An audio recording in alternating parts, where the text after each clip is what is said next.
Hey guys, I am back on site today, and today I'm going to explain how our waste treatment system works when I return on the Eric McNeal Be Free Show. Black men and white men, Jews and Gentiles, Protestants and Catholics will be able to join hands and sing in the words of the old Negro spiritual, free at last, free at last, thank God Almighty, we are free at last. Hey guys, welcome. You've just discovered the Eric McNeal Be Free Show, where it's all about being financially independent, responsible for self, enjoying life, and empowering others. Free. So as you can see behind me, I am back on site today, and I want to talk about our waste treatment center. And I know you guys may be asking, when am I going to get a haircut? I promise you on the next video, I'm going to have a haircut. Yeah, you can see how busy I've been. I'm not even, don't even have enough time to go get a haircut. So that's pretty busy. But at any rate, yeah, let's talk about our waste. I've had this question several times about how are you going to handle your waste? How is the wastewater handled in the community?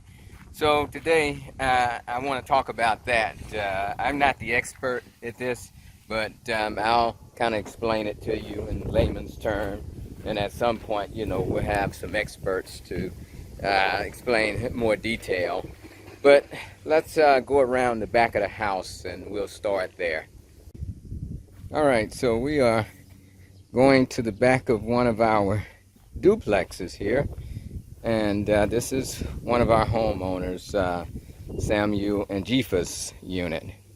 So what we have back here is, this is a digester, similar to a septic tank in the West. It's a digester. It's made of concrete. And then you have another piece over here, which is a soakaway. Okay? The soakaway just goes deep down into the ground so the water can soak back into the ground. Alright, so what happens? The digester basically takes your waste here, you know, so your fecal matter comes in here, and there's bacteria in here. And the bacteria breaks down the fecal matter, and it converts it into a fertilizer. So you don't have to service this for maybe 5 or 6 years. You know, in that time it just turns it into a fertilizer. You can take that out and you can use it. So that's all it's doing. So, and then the small amount of liquid that comes through here, it actually is routed into the soakaway, or you can use French. I think this one actually may use French drains, so it doesn't go. So what are we doing with the soakaway? The soakaway takes this would be the gray water that the soakaway is going to take. So we have two types of water. You're going to have black water, which is any water that comes in contact with fecal matter. So this will handle the black water. And then you have this soakaway, which is going to handle the gray water. So that's the water that kind of, you know, you bathe with, or, you know, you use it in the kitchen and things like that. It has soap in it, you know, so that's your gray water. So typically we'll take that and we put it into this soakaway. It goes into the ground. Now, but when we did this setup, the problem is that during the rainy season, the water table in this pocket, the water table tends to be a bit high, so the soakaway doesn't soak back into the ground like it should. So we had to come up with another solution for the pocket, you know. The digester is fine because it's just taking your fecal matter and it's converting it into fertilizer. But we have this problem, which is the soakaway. You know, when I was living on the mountain, I had a soakaway and it worked fine. You know, it take the water and it absorbs back into the ground, and it worked fine up there on the mountain. But here, because the water table right here in this pocket is a bit high, especially during the rainy season, the water doesn't absorb back into the ground. So what we decided to do is we decided that instead of having soakaways on each home, and that, you know, and you can see this is a duplex. We didn't share these. Everybody has their own. They'll have their own poly tanks. They'll have their own you know, digesters. We wanted to have their own soakaways. So everything is separate, even on a duplex. It's not shared. However, what we're going to do, we're changing this a little bit so that we still have this digester on each home, but we won't have the soakaway. Instead, we're going to route the water into a wastewater treatment system.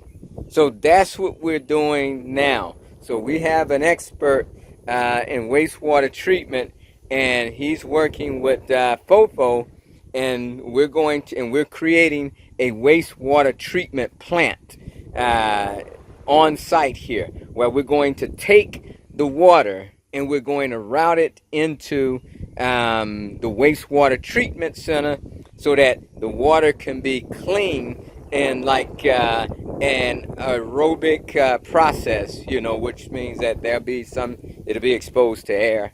Now these digesters are anaerobic, meaning that they're not exposed to air, right? So you're breaking down the waste in an anaerobic process with no air. But when we route it into the wastewater treatment system, there's gonna be like blowers, and they'll be exposed to like air, oxygen, so that they break down and clean the water. So we're gonna go over here with Brother Fofo. He just came up. So, Brother Fofo, so yeah.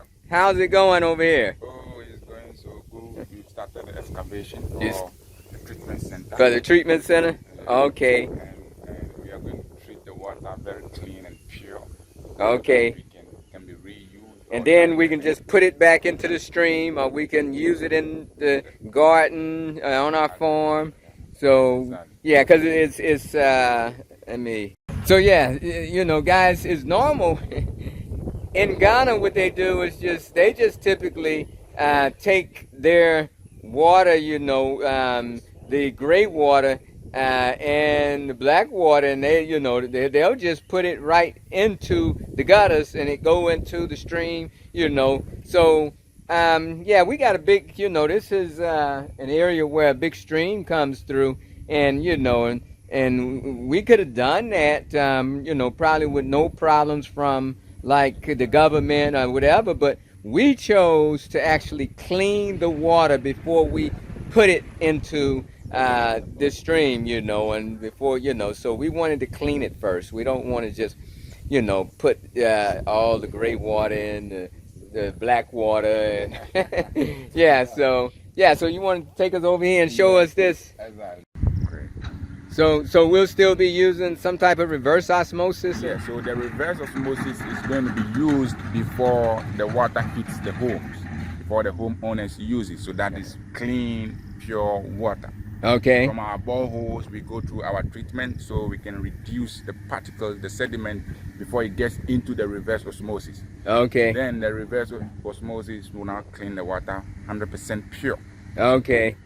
Then the homeowners can use that. After usage, where we get a gray water, it goes through the system again, but we will not give it any longer of reverse osmosis treatment. Okay. We'll just be using the UV. So from our borehole, and my understanding from our borehole, because our borehole in this particular pocket has salt in the water, exactly. So the only way to clean that is to use reverse osmosis to clean that salt. Exactly. Salt and iron. Salt and iron. Yeah. Okay. And I'm told that the borehole in the next pocket, it didn't have any salt in the water. At all. So you guys can see how this stuff changes from you know, pocket to pocket. Yeah, You know, you know, and you don't know what you're gonna hit until you get down there. So you know, so we have two bore holes in this pocket. Then we've already drilled the bore hole in pocket B, and these bore holes have salt in the water, and pocket B has no salt in the water. So now we're forced to put reverse osmosis in pocket A. So you know, we'll have to see what we're gonna do in pocket B once we really get there and analyze everything. But that's how you could just come up on something, and you know, and you have to solve it. It creates another expense. Because at first we were just going to filter the water with our filtration system that we was building, but now we got to go a step further and do reverse osmosis on the water. Because when there's salt in the water, and you know, you leave the salt in the water and you start using that in your house, it starts eroding your appliances and stuff. You know, all your fixtures. So you got to solve that. So let's go over here where he's down a little bit. Yes, basically, that's what is going on now. We want to give the best out because this is our own community as well. In here, so every problem will have its own solution. Yeah, and that's it. Is it dry enough for me to walk through? Hey, no, you have to get your. I had to get my boots. Yeah, you got to wear. Okay, let me.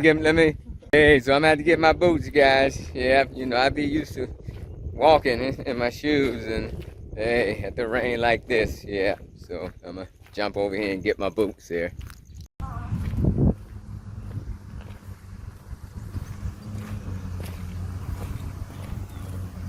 Got my boots on, and I'm ready. See, yep, definitely need the boots here, boy. Hey.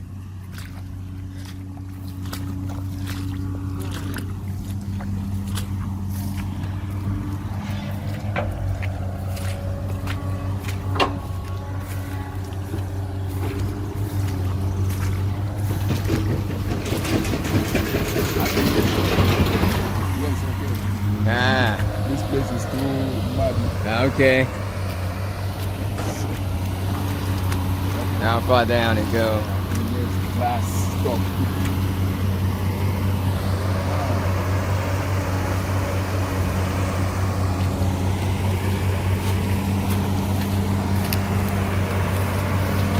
Yeah.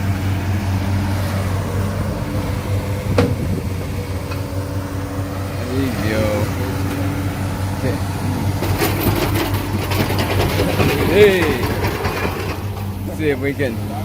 How about that?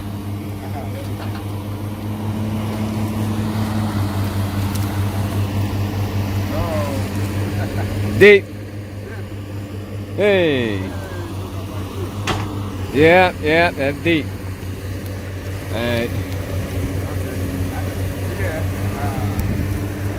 All right, guys, I'm gonna climb up.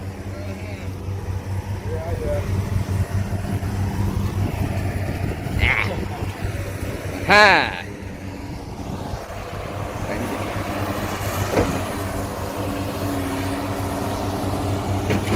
Yeah.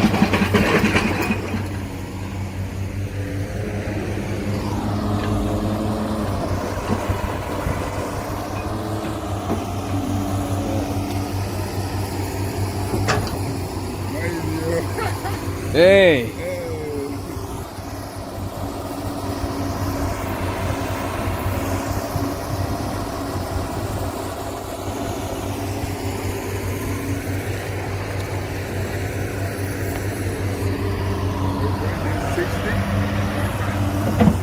Okay, got you.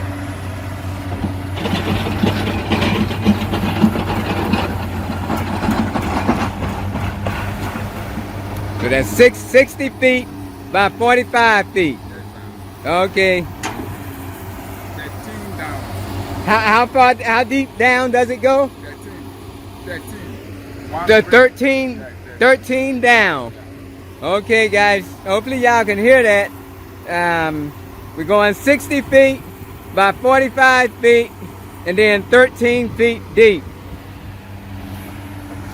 And this is capable of taking care of pocket A and B action. And this is capable of taking care of pockets A and B. So A and B, this will take care of. Then we have to do another one for pockets C and D.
All right, let's see if we can get down out of here. All right, guys, so I was able to get up here. Now I'm gonna have to see if I can get down because it's pretty high and muddy, and I go through a lot for you guys. So let's see how this work out. One wrong move, boy, and I'm gonna be covered with mud. Hey, not easy, yo. Yeah.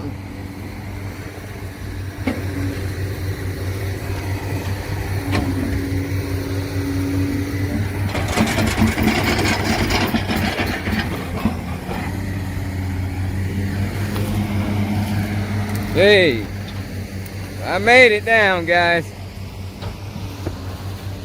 Now I just have to make it out of this swamp here, swamp area.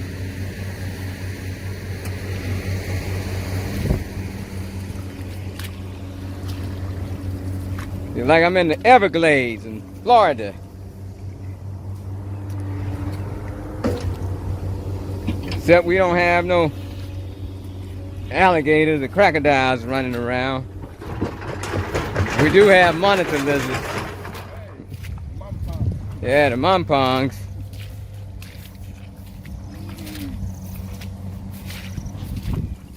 Hey. So there you guys have it. If you didn't hear me back there, you know, that excavation area that we're digging back there is 60 feet long and 45 feet wide, and then it goes 13 feet deep, and it'll have multiple chambers in there where the water flows through. Now you can like this, that is going to be a wastewater treatment plant. What we decided to do initially, we were going to treat both the waste and the water and the solid. But the managers, decided that, okay, because this is our first one, this is our first pocket, and we weren't sure about the slope, because it's kind of a long distance from the furthest house in this pocket to there, and you have to have some good sloping going on to make sure you don't have problems. And then so they didn't want to move waste that far, is what it came down to. It was like, at this point, let's not move the waste, the solid waste, that far. Let's keep this one simple. Once we do this one, then on the next one, we can add the solids. But right now, we're just moving the liquids. So basically, if we had added the solids, that means we could have done away with the digesters at the home, and we could have sent everything to that waste treatment center. However, we decided to keep the digesters at the home and then just send the liquids over to the waste treatment center, so we wouldn't have to deal with trying to send the solids that far over. And it's doable. You know, you'd have to have larger pipes, they said, and yeah, and it's just a much costlier experiment, if you know what I mean, you know, because this is our first one, you know, so we're like, let's keep it simple on this one, keep it simple. And you know, and as we go, if we had moved the solid waste, we would have generated biogas. That's right. That was another advantage of moving the solid waste, because you get the gas that you can then use as cooking gas as well. So this way we won't be able to take advantage of having the gas. But so, you know, it's a give and take, you know, advantages and disadvantages. But by the next one, you know, hopefully, yeah, because we want to be as sustainable as possible. So we have to figure it out and get it done. But yeah, so that's where we are, guys. That's, you know, so that it shows you how our waste treatment center will work. You know, this is kind of a dual thing where we're going to have digester, and then we have the waste treatment for the liquids. And then hopefully by the next pocket, we can treat all of the waste at the waste treatment facility. But we'll just have to see, you know, we'll cross that road, that bridge when we get there. The fortunate thing is that as we get the soil texture and everything is completely different in pocket B. So, like, you know, yeah, you know, so, you know, we'll be doing some things differently over in pocket B. Yeah.